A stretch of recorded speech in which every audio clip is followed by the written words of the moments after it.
नमस्कार 4 PM में आप सभी का स्वागत है। लोकसभा चुनाव में उत्तर प्रदेश में जिस तरह से समाजवादी पार्टी ने शानदार प्रदर्शन किया, उससे समाजवादी पार्टी का जोश हाई है। सपा के पीडीए फार्मूले ने अखिलेश यादव को फर्श से अर्श तक पहुंचा दिया। 5 सीटों से 37 सीट पर अखिलेश यादव पहुंच गए। लोकसभा चुनाव में शानदार प्रदर्शन के बाद अखिलेश अब राजनीति के बड़े खिलाड़ी बनते जा रहे हैं।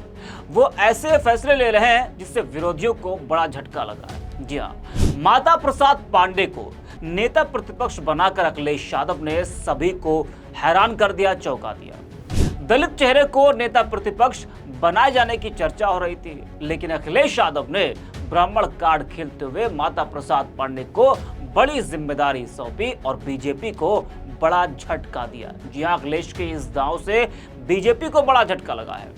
डिप्टी सीएम केशव प्रसाद मौर्य ने माता प्रसाद पांडे को नेता प्रतिपक्ष बनाए जाने पर बधाई तो दी, लेकिन साथ ही साथ अखिलेश यादव के पीडीए पर हमला भी बोला, उसको धोखा बताया है।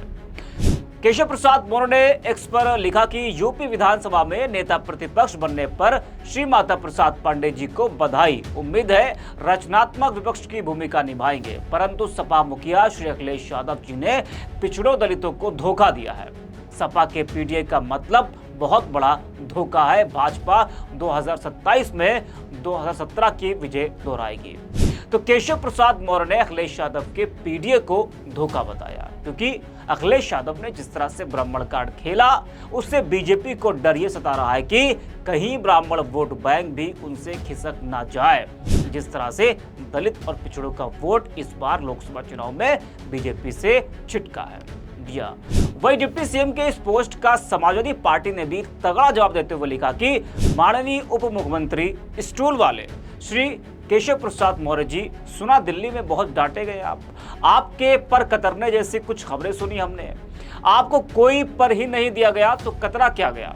आपका आत्मसम्मान और आपका स्वाभिमान वो तो आपने गिरवी रख दिया है सामंतवादियों के चरणों में। खैर, आपको स्टूल, टुटहा और खटारा की शुभकामनाएं। आप उसी स्टूल पर बैठकर बेइज्जत होते रहिए और सीखी करके अपना आत्मसम्मान लुटवाते रहिए, और आपके घर का चपरासी भी आपको देखकर हंसता होगा कि कैसा बेशर्म नेता है।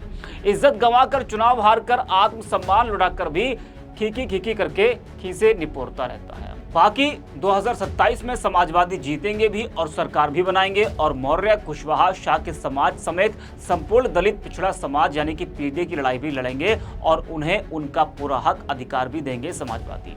आप नौकरी बजाते रहिए, आप गुलामी करते रहिए। मानसून ऑफर दिया गया था, स्टूल से उतरने की इच्छा हो तो अभी मानसून बाकी है, ऑफर खुला है। तो सपा ने कुछ इस अंदाज में केशव प्रसाद मौर्य पर बड़ा हमला बोला। वही आपको बता दें कि जिस तरह से केशव ने पीडीए को धोखा बताया, उस पर नेता प्रतिपक्ष माता प्रसाद पांडे का भी बड़ा बयान सामने आया है।